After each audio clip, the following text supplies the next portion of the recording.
नमस्कार दोस्तों, हम फिर से लेकर आ चुके हैं आप लोगों के लिए सुबह की सभी ताज़ा और बड़ी ख़बरें। फटाफट अंदाज में एक एक कर बताएंगे आपको आज देश और दुनिया से क्या बड़ी ख़बरें निकल कर सामने आ रही हैं। लेकिन उससे पहले दोस्तों एक नज़र डालते हैं सुर्खियों पर। प्रधानमंत्री नरेंद्र मोदी के ऊपर जमकर गरजे असदुद्दीन ओवैसी, बोले अंत तक देंगे फ़लस्तीन का साथ, क्योंकि जो इजराइल है वो लगातार फ़लस्तीनियों का हक़ छीन रहा है। वहीं पर अगली बड़ी ख़बर में हम आपको बताएंगे दोस्तों, प्रियंका गांधी का प्रधानमंत्री नरेंद्र मोदी के ऊपर बड़ा हमला। बोले अब तो बीजेपी भी घोटाले कर करके थक गई होगी, इतने घोटाले कर कर इनको शर्म नहीं आती। वहीं पर दोस्तों अक्षय कुमार ने फिर की चाटुकारिता की सारी हदें पार। लोग बोले मोदी भक्त का फिर से जो है उभरा मोदी के लिए प्रेम। बताएंगे क्या बोल दिया अक्षय कुमार ने ऐसा कि लोगों ने सोशल मीडिया पर ट्रोल कर डाला। वहीं पर संजय रावत की खुली चेतावनी, बोले 2024 में इंडिया गठबंधन का बनेगा पीएम, प्रधानमंत्री की होगी विदाई। वहीं पर दोस्तों आपको बताते चले हमास लगातार इजराइल पे पड़ रहा है भारी। दरअसल आपको बताते चले इजराइल में लाशों के ढेर बिछ गए हैं, सड़कों पर बदबू ही बदबू। बताएंगे क्यों आखिरकार ये लड़ाई रुक नहीं रही है। वहीं पर अगली बड़ी खबर में हम आपको बताएंगे दोस्तों, अखिलेश यादव का बीजेपी के ऊपर बड़ा हमला। बोले योगी आदित्यनाथ से नहीं समझ रहा उत्तर प्रदेश में आए दिन बलात्कार, रेप और घटनाएं जैसी बढ़ती चली जा रही हैं। वहीं पर अगली बड़ी खबर में हम आपको बताएंगे दोस्तों, दरअसल आपको बताते चले बिहार ट्रेन हादसे में नीतीश कुमार का बड़ा ऐलान। आपको बताते चले 100 यात्री तो घायल हैं और 4 की मृत्यु हो गई है, उनको 4 लाख रुपए दिया जाएगा। और जो ट्रेन में इंजर्ड होगा उनको 50 हज़ार। बताएंगे क्या बोला है नीतीश कुमार ने। वहीं पर अगली बड़ी खबर में हम आपको बताएंगे दोस्तों, दरअसल आपको बताते चले भारतीय जनता पार्टी के ऊपर जमकर गरजते हुए नजर आए तेजस्वी यादव। बोले बीजेपी की वजह से हुआ ये ट्रेन हादसा, स्थिति बिगड़ती जा रही है ट्रेनों की। बताएंगे दोस्तों केंद्र सरकार की गलती है, लेकिन फिर भी नीतीश कुमार मुआवजा देंगे। वहीं पर अगली बड़ी खबर में हम आपको बताएंगे दोस्तों, दरअसल आपको बताते चले हमास और इजराइल की लड़ाई रोकने के लिए 2 दुश्मन देश आए साथ, सऊदी प्रिंस सलमान बिन तुल और आपको बताते चले ईरान के राष्ट्रपति की फ़ोन पर बात हुई है। बताएंगे क्या कुछ है ये मामला।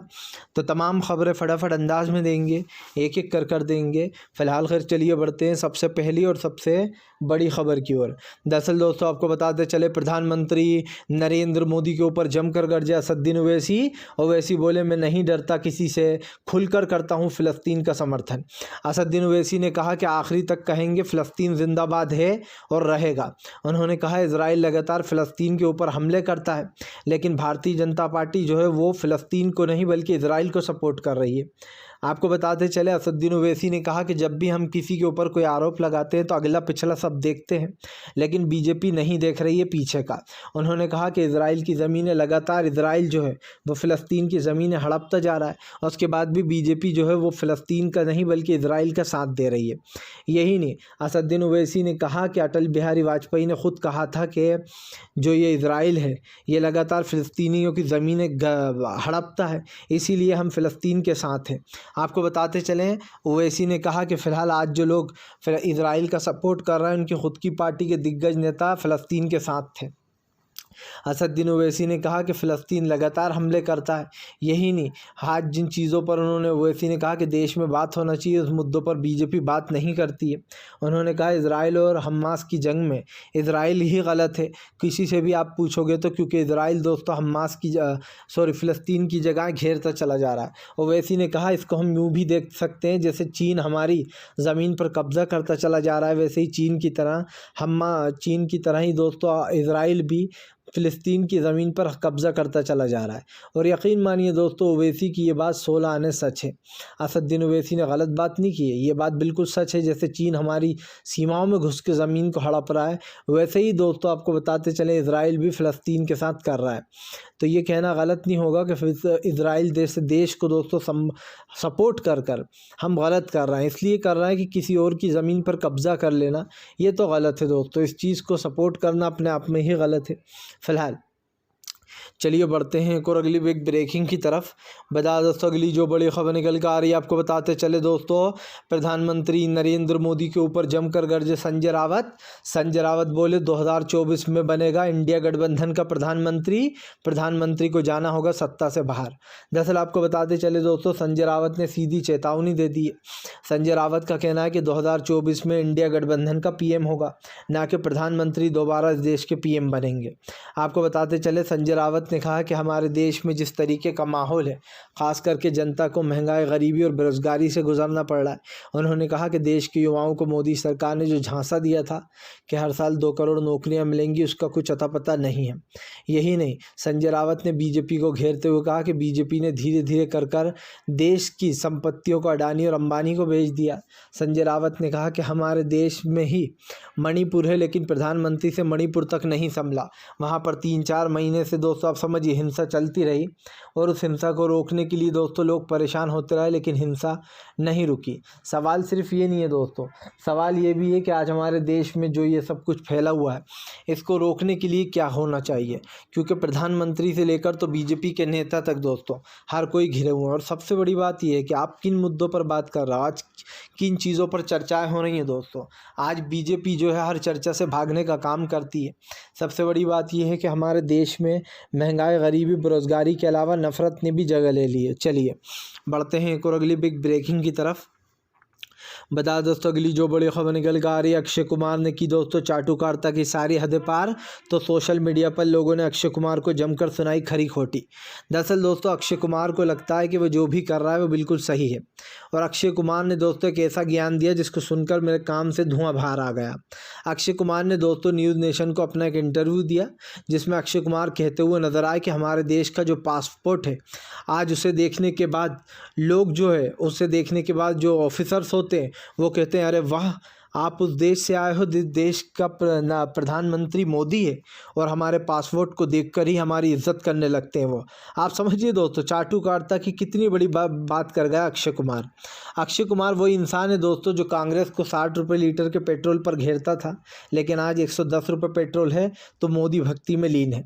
आपको बता दें अक्षय कुमार ने यही नहीं, अक्षय कुमार ने कहा कि हमारा देश जो है वो बहुत तरक्की कर रहा है, प्रधानमंत्री के आने के बाद हमारा देश में बहुत अच्छे काम हुए हैं। अब आप समझिए दोस्तों, ये वही अक्षय कुमार है जो कह रहे हैं कि मैं, लोगों को ऐसा लगता है कि मैं बीजेपी के लिए प्रचार करता हूं, लेकिन ऐसा बिल्कुल नहीं है।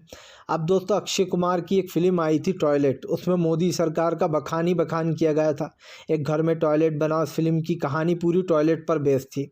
अक्षय कुमार ने अभी जो फिल्में की हाल ही में, वो तमाम फिल्में दोस्तों हिंदू प्रोपेगेंडे को बढ़ावा देने वाली फिल्में थी, मोदी सरकार की बखान करने वाली फिल्में थी।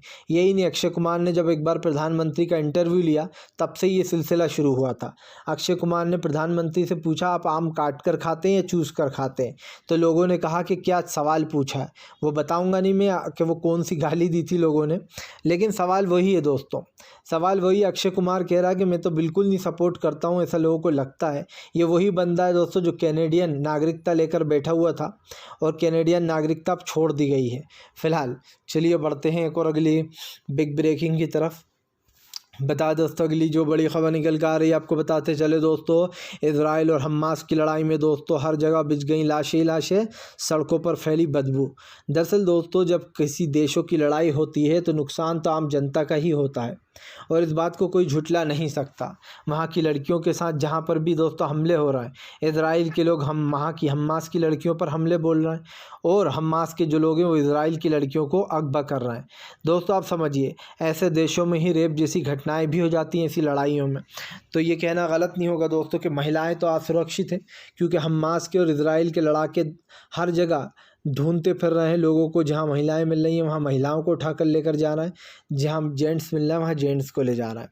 अब दोस्तों इस सब में आपको बताते चलें, तुर्की ने अर्दोगान ने धमकी दे दी है इजराइल को। अर्दोगान ने इजराइल को धमकी देते हुए कहा कि फ़िलहाल इजराइल बहुत बड़ी गलती कर रहा है, उसके यहाँ पर लाशों के ढेर बिछ जाएंगे, लाशों का ढेर, पूरा देश तबाह हो जाएगा।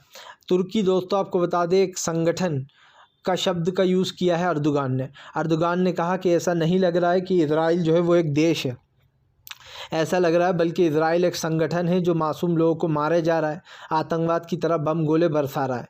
दरअसल दोस्तों क्योंकि अर्दोगान ने ये सब कुछ इसलिए किया क्योंकि सब जानते हैं कि इस लड़ाई में मासूम लोग और बेगुनाह लोग मारे जा रहे हैं, और अगर एक भी बेगुनाह मारा जाता है दोस्तों तो इसका इल्ज़ाम किस पर आएगा? वहाँ की सरकार पर। और आज तो लाशों के ढेर बिछ गए सड़कों पर, चाहे वह हमास हो या इजराइल हो।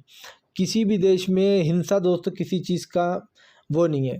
आप समझिए, आपने देखा होगा जो सड़क छाप लोग होते हैं उनका काम होता है लड़ाई दंगे करना, सड़कों पर लड़ जाना, बस वही काम ये दो देश मिलकर कर रहे हैं। हालांकि इसमें गलती दोस्तों हमास की थी, ये कहना गलत नहीं होगा क्योंकि उसने पहले हमला शुरू किया। लेकिन दोस्तों ये कहना भी सही नहीं होगा कि इजराइल के समर्थन में आप और हम हैं, क्योंकि इजराइल एक ऐसा देश है जिसने बेचारे फ़िलिस्तीनियों को हज़ारों बार दोस्तों मारा है। अल अक्सा मस्जिद के ऊपर कई बार इन्होंने कब्ज़ा करने की कोशिश की है, और ये सारा का सारा नतीजा उसी के कारण निकला है। इसीलिए दोस्तों इजराइल चाहे कितनी ही कोशिश कर ले, वो हमास और फ़िलिस्तीन को मिटा नहीं पाएगा फ़िलहाल। चलिए बढ़ते हैं एक और अगली बिग ब्रेकिंग की तरफ। बता दोस्तों अगली जो बड़ी खबर निकल कर आ रही है, मध्य प्रदेश में गरजी प्रियंका गांधी ने प्रधानमंत्री को जमकर घेरा। आपको बताते चलें, प्रियंका गांधी ने प्रधानमंत्री के ऊपर हमला बोलते हुए कहा कि शर्म नहीं आती आप लोगों को? अब तो घोटाले कर करके आप भी थक गए होंगे। दरअसल दोस्तों मध्य प्रदेश में सरकार बदलने की कगार पर है। एक बार फिर से कमलनाथ की सरकार आने वाली है और मामा शिवराज के परखच्चे उड़ने वाले हैं। लेकिन मध्य प्रदेश में दोस्तों इस सरकार के जाने से पहले ही घमासान शुरू हो गया है। आपको बताते चले, मध्य प्रदेश, राजस्थान, छत्तीसगढ़ और तेलंगाना चारों जगहों पर कांग्रेस बाजी मारती हुई नज़र आ रही है। कुछ दिन पहले तक राजस्थान में बीजेपी आगे चल रही थी, लेकिन अशोक गहलोत के फैलाए हुए जाल और अशोक गहलोत की जितनी भी योजनाएं उन्होंने चलाई हाल ही में, उसको लेकर जनता का मूड ही बदल गया। सबने अशोक गहलोत को सपोर्ट करना शुरू कर दिया। हालांकि अशोक गहलोत पहले भी समर्थन में थे दोस्तों, क्योंकि अशोक गहलोत का काम लोगों को पसंद आया। सबसे बड़ी बात ये, चाहे भूपेश बघेल छत्तीसगढ़ में हो या फिर अशोक गहलोत दोस्तों राजस्थान में हो, इन दोनों ने अपना काम बखूब निभाया है, बहुत अच्छी तरीके से काम किया है। चाहे राजस्थान की बात करूं मैं या फिर छत्तीसगढ़ की बात करूं। लेकिन सवाल ये था कि बीजेपी हर जगह बाजी मारने की कोशिश कर रही थी, पर यहाँ पर भी बीजेपी को झटका लग गया, क्योंकि राजस्थान से भी बीजेपी का मामला टलता हुआ दिख रहा है। एक तरफ तो वसुंधरा राजे के बदले बदले सुर, दूसरी तरफ दोस्तों अशोक गहलोत की बढ़ती हुई पॉपुलैरिटी बीजेपी पर भारी है। चलिए बढ़ते हैं एक और अगली बिग ब्रेकिंग की तरफ। बता दोस्तों अगली जो बड़ी खबर निकल कर आ रही है, अखिलेश यादव का बीजेपी के ऊपर बड़ा हमला। बोले अखिलेश बोले उत्तर प्रदेश बन चुका है क्राइम का अड्डा, योगी आदित्यनाथ से नहीं संभल रही सरकार। आपको बताते चलें, अखिलेश यादव ने बीजेपी को घेर लिया है। अखिलेश यादव का कहना है कि बाबा योगी आदित्यनाथ से अब संभल नहीं रही है मध्य प्रदेश की सरकार, उन्हें तत्काल में जो है इस्तीफा दे ही देना चाहिए। अखिलेश यादव ने कहा कि बीजेपी के बस का अब कुछ नहीं रहा, अब बीजेपी जो है वो नहीं संभाल पा रही है उत्तर प्रदेश को। अखिलेश यादव ने देवरिया कांड का जिक्र करते हुए कहा कि 6 लोगों को नरसंहार कर दिया जाता है, उन्हें मार दिया जाता है, लेकिन योगी सरकार का प्रशासन चुप रहता है। यही नहीं, अखिलेश यादव ने कहा कि इन लोगों ने समाजवादियों को डराने धमकाने का काम किया है। आपको बताते चलें, दरअसल अखिलेश ने कल कूद फांद कर जो प्रतिमा के ऊपर फूल माला अर्पण किया था, उसको लेकर भी भड़के अखिलेश ने कहा कि समाजवादियों के चीज़ों को छुपाने की कोशिश करती है बीजेपी, लेकिन हम हर जगह जाएंगे। अखिलेश यादव ने कहा कि अभी कुछ दिन पहले बीजेपी बहुत बखान कर रही थी कि देखो हम महिला आरक्षण बिल लेकर आ गए, महिला आरक्षण बिल, अब तो भैया सारी महिलाएं जो है वो संसद जा पाएंगी, दलित पिछड़े उनका नाम ही ऐड नहीं था। लेकिन अखिलेश ने कहा कि अब बीजेपी ने अपनी लिस्टें जारी की हैं, इसमें बताओ कितनी महिलाओं के नाम हैं, कितनी महिलाओं को बीजेपी ने टिकट दिया। और अगर दोस्तों आप देखें तो ये बात तो सच है, बीजेपी जो बड़ी बड़ी बातें कर रही थी टिकट बांटने की, अब तो उसका कोई वो रीज़न दिखाई नहीं दे रहा, क्योंकि बीजेपी ने तो दोस्तों आप समझिए 5% महिलाओं को भी टिकट नहीं दिया होगा चुनाव लड़ने के लिए। इसीलिए अखिलेश ने बीजेपी को लपेटा। अखिलेश यादव ने कहा कि बीजेपी सिर्फ कहती है, करती कुछ नहीं है। उसके महिला आरक्षण बिल में दलित पिछड़ों का नाम ही नहीं था। फिलहाल चलिए बढ़ते हैं एक और अगली बिग ब्रेकिंग की तरफ। बता दोस्तों अगली जो बड़ी खबर निकल कर आ रही है, बिहार के ट्रेन हादसे में नीतीश कुमार का बड़ा ऐलान। बोले ये सारी गलती केंद्र की है, लेकिन फ़िलहाल हम अपनी तरफ से भी लोगों को मुआवजा देंगे। आपको बताते चले दोस्तों, दरअसल ट्रेन हादसा हुआ है बिहार में। बिहार में ट्रेन पटरी से उतर गई। पटरी से उतरने के बाद आपको बता दें 4 लोगों की मौत हो गई है और 100 यात्री घायल बताया जा रहा है। नीतीश कुमार ने ऐलान करते हुए कहा कि जो लोग की मृत्यु हो गई है उनके परिवार को हम 4-4 लाख रुपए देंगे और जो लोग घायल हैं, इंजर्ड हैं, उनको 50-50 हज़ार रुपये दिए जाएंगे। हालांकि नीतीश कुमार ने कहा कि ये काम केंद्र सरकार का है, लेकिन फिर भी हम अपनी तरफ से भी देंगे। जैसे ही नीतीश कुमार ने कहा, रात को हमें पता चला कि यह हादसा हुआ है, तमाम लोग अपने काम पर लग गए थे। दोस्तों यही नहीं, नीतीश कुमार ने बिल्कुल सही कहा, ये काम केंद्र सरकार का है, लेकिन फिर भी राज्य सरकार भी मदद कर रही है। अच्छी बात है, कर रही है तो। लेकिन बात सिर्फ ये नहीं है दोस्तों, हमारे देश में ट्रेन हादसे इतने क्यों बढ़ गए? क्यों हमारे देश में ट्रेनें कभी पटरियों से उतर रही हैं, कभी एक दूसरे से भिड़ रही हैं, और ये ट्रेन हादसे बढ़ते ही जा रहा है। दरअसल आपको बताते चले, ट्रेन जो पूरे ट्रेन का होता है, उसका बजट जो है वो 1000 करोड़ रुपए पास किया जाता है दोस्तों। लेकिन ट्रेन के रेलवे तक पहुंचते पहुंचते वो बजट हाफ हो जाता है, यानी कि 500 करोड़ हो जाता है। 1000 करोड़ का 500 करोड़ हो जाता है। अब दोस्तों ट्रेन के जो हादसे बढ़ रहा है, माना जाता है ये कम पैसे की वजह से ही हो रहा है। ट्रेनें पटरियों से उतर जाती हैं, कभी ट्रेनें एक दूसरे से भिड़ जाती हैं। बिहार की कल का ये ट्रेन हादसा बहुत बड़ा बताया जा रहा है। अभी तक हालांकि उसमें 4 लोगों की मृत्यु हुई है दोस्तों, लेकिन जान 4 की जाए या 1 की जाए, 1 की जान भी दोस्तों 1000 के बराबर ही होती है, लाख के बराबर ही होती है। किसी एक भी बेचारे व्यक्ति की जान चली जाती है तो ये एक बहुत बड़ा मुद्दा है। और सवाल इसीलिए उठ रहा है कि देश में ट्रेन हादसे क्यों बढ़ते जा रहा है। अभी हाल ही में आपको याद होगा 3 ट्रेनें आपस में भिड़ गई थी। 2 ट्रेनों का तो सुना था, लेकिन मोदी सरकार के राज में 3 ट्रेनें भिड़ गई थी। 2 ट्रेनें थी और 1 मालगाड़ी थी, और अब फिर से ये बिहार में हादसा हो गया। इससे पहले पश्चिम बंगाल में पटरी से उतर गई थी ट्रेन। तो दोस्तों ट्रेन हादसे का सबसे बड़ा रीज़न ये है कि सरकार 1000 करोड़ का जो बैलेंस पास करती थी उसको 500 करोड़ कर दिया गया है, यानी कि रेलवे के पास पूरा पैसा जा ही नहीं रहा है। अब इस तरीके की घटनाएं तो घटेंगी जब रेलवे को पूरा पैसा नहीं मिलेगा, एक तरीके से सेफ्टी का ध्यान नहीं रखा जाएगा। तो आजकल तो रेल में भी लोग सफ़र करने डरने लगे। जाहिर सी बात है, क्यों ना डरे। आए दिन रेल पटरियों से उतर रही हैं, आए दिन रेलें आपस में ही भिड़ रही हैं। सरकार 1000 करोड़ का कह के 500 करोड़ का बजट पास कर देती है। तो 1000 करोड़ का बजट पास होना चाहिए, लेकिन पास हो रहा है 500 करोड़ का। इससे साफ दिखाई दे रहा है कि सरकार की लापरवाही की वजह से, जो दिल्ली में केंद्र सरकार बैठी है उसकी लापरवाही की वजह से ये सारे हादसे होते हैं। फिलहाल चलिए बढ़ते हैं और अगली बिग ब्रेकिंग की तरफ। बता दोस्तों अगली जो बड़ी खबर निकल कर आ रही है, आपको बताते चले दोस्तों, बीजेपी के ऊपर जमकर गरजते हुए नजर आए अरविंद केजरीवाल बोले आम आदमी पार्टी को बीजेपी कभी भी ख़त्म नहीं कर सकती, हमारे तमाम नेता सच्चे हैं। आपको बताते चले बीजेपी पूरा कोशिश कर रही है दोस्तों कि वह आम आदमी पार्टी के नेताओं को ख़त्म कर दे, लेकिन आम आदमी पार्टी ने ऐलान कर दिया कि बीजेपी चाहे कितनी भी कोशिश कर ले, वो आम आदमी पार्टी के नेताओं को ख़त्म नहीं कर पाएगी। केजरीवाल ने कहा कि बीजेपी हमारे ईमानदार नेताओं को जेलों में डाल रही है, लेकिन बीजेपी ये कब तक करेगी ये देखना है। अरविंद केजरीवाल ने कहा कि बीजेपी पूरी कोशिश कर ले, लेकिन हम डरने वाले नहीं हैं, ना ही हम झुकेंगे। अरविंद केजरीवाल ने कहा कि फ़िलहाल हमारा एक एक नेता जेल से बाहर आएगा, क्योंकि ईडी के पास कोई सबूत है ही नहीं। अरविंद केजरीवाल ने कहा कि जब कोई घोटाला हुआ ही नहीं है तो फिर जो है यहाँ पर कोई सबूत कैसे होगा। दरअसल दोस्तों केंद्र सरकार ने लगातार ये आरोप लगाया कि आम आदमी पार्टी ने शराब नीति में बहुत बड़ा घोटाला किया है।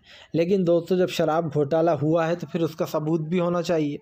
लेकिन अब तक बीजेपी 3 लोगों को उठा चुकी है, लगभग 3-4 लोगों को, और सबसे बड़े 2 नाम इसमें दोस्तों मनीष सिसोदिया है, उसके बाद संजय सिंह है, उसके बाद केंद्र जो स्वास्थ्य मंत्री हैं दोस्तों आपके, उनको भी गिरफ्तार सबसे पहले उनको ही किया गया था।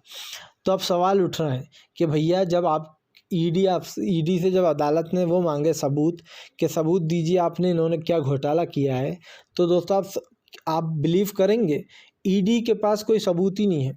ईडी को सरकार कोर्ट ने आखिरी वक्त दिया है कुछ दिन का कि आपको इस दिन सबूत पेश करना ही होंगे 16 तारीख तक। लेकिन अब ये देखना होगा दोस्तों कि ईडी क्या करती है, क्योंकि मुझे तो नहीं लग रहा है दोस्तों कि ईडी के पास कुछ है, क्योंकि जाहिर सी बात है सबूत होता तो ईडी अब तक पेश कर देती। और ये इसलिए कह रहा हूँ मैं दोस्तों दावे से कि अगर ईडी के पास सबूत होता ना तो अब तक तो वो संजय सिंह को जेल भेज चुकी होती, और संजय सिंह के साथ साथ जो है यहाँ पर मनीष सिसोदिया को भी अब तक जो है लंबी जेल हो गई होती। क्योंकि जाहिर सी बात है बीजेपी ने जो है यहाँ पर काफ़ी गंभीर आरोप लगाए ईडी ने इन लोग के ऊपर।